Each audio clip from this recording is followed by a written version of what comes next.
And the Congo situation is one of the best examples that I can cite right now to point this out.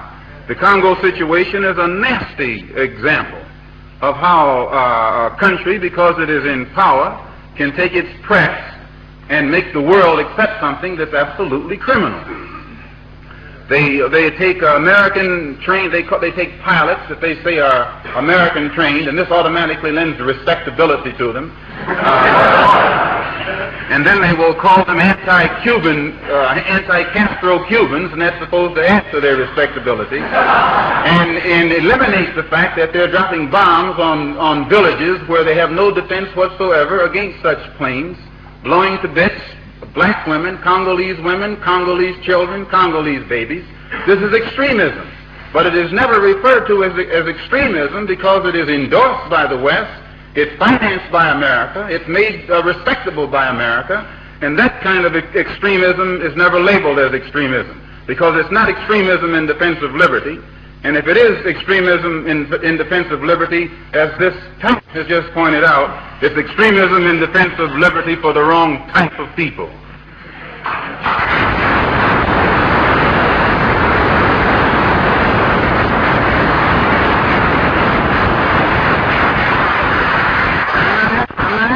That kind of extremism. That's cold-blooded murder. But the press is used to make that cold-blooded murder appear as an act of humanitarianism. They take it one step farther and get a man named Shombi, who is a murderer. They refer to him as the premier or the prime minister of the Congo to lend respectability to him. He's actually the murderer of the rightful prime minister of the Congo. They never mention that this man...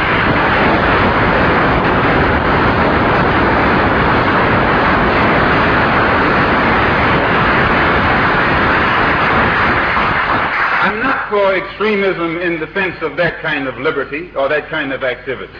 They take this man who's a murderer. The world recognizes him as a murderer. But they make him the prime minister. He becomes a paid murderer, a paid killer, who is propped up by American dollars.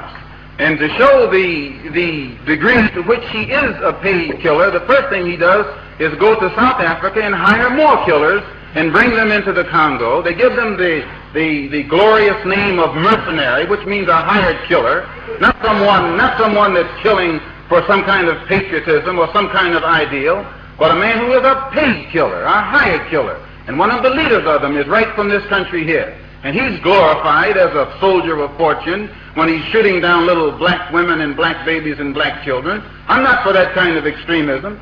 I'm for the kind of extremism that those who are being destroyed by those bombs and destroyed by those hired killers are able to put forth to thwart it. They will risk their lives at any cost. They will sacrifice their lives at any cost against that kind of criminal activity. I'm for the kind of extremism that the freedom fighters in the Stanleyville regime are able to display against these hired killers who are actually using some of my tax dollars that I have to pay up in the United States to finance that operation over there. We're not for that kind of extremism. And again, I think you must point out that the real criminal there is one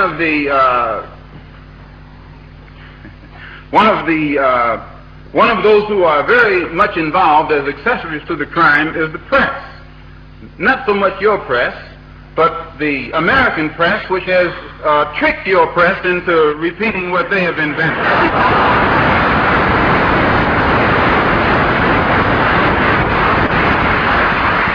But I was reading in one of the English papers this morning, I think it's a paper called The Express,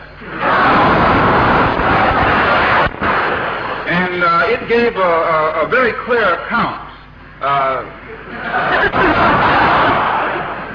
of the type of criminal activity that has been carried on by the mercenaries that are being paid by United States tax dollars.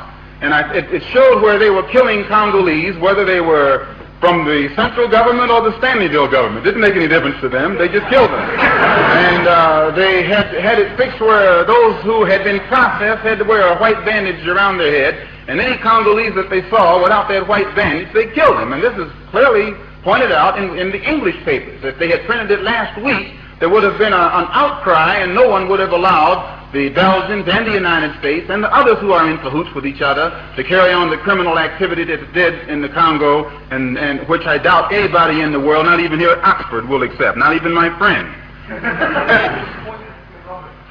Yes. I wonder exactly what sort of extremism you would consider the killing of missionaries to be.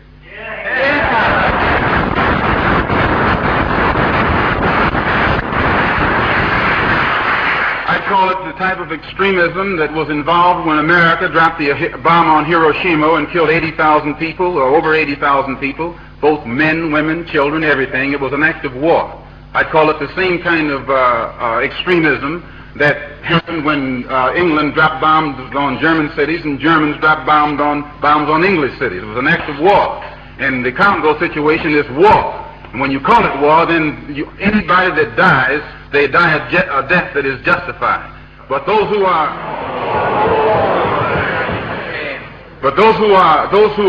in the Stanleyville regime, sir, are defending their country. Those who are coming in are invading their country. And some of the refugees that were questioned on television in this city a couple of days ago pointed out that had the paratroopers not come in, they doubted that they would have been molested. They weren't being molested until the paratroopers came in.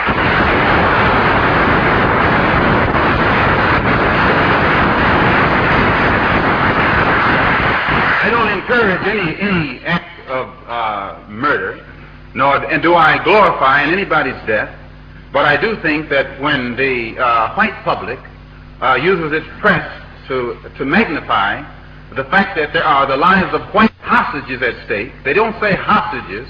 Every paper says white hostages. They give me the impression that they attach more importance to a white hostage and a white death than they do the death of a human being, despite the color of his skin.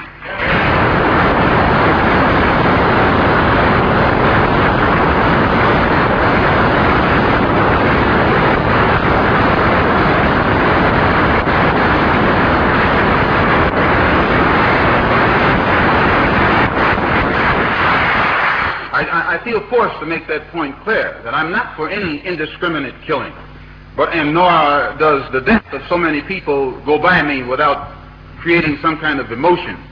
But I think that white people are making the mistake, and if they read their own newspapers, they will have to agree that they, in clear-cut language, make a distinction between the type of dying according to the color of the skin. And when you begin to think in terms of death being death, no matter what type of human being it is, then we will all probably be able to sit down as human beings and get rid of this extremism and moderation. But as long as the situation exists as it is, we're going to need some extremism, and I think some of you will need some moderation too.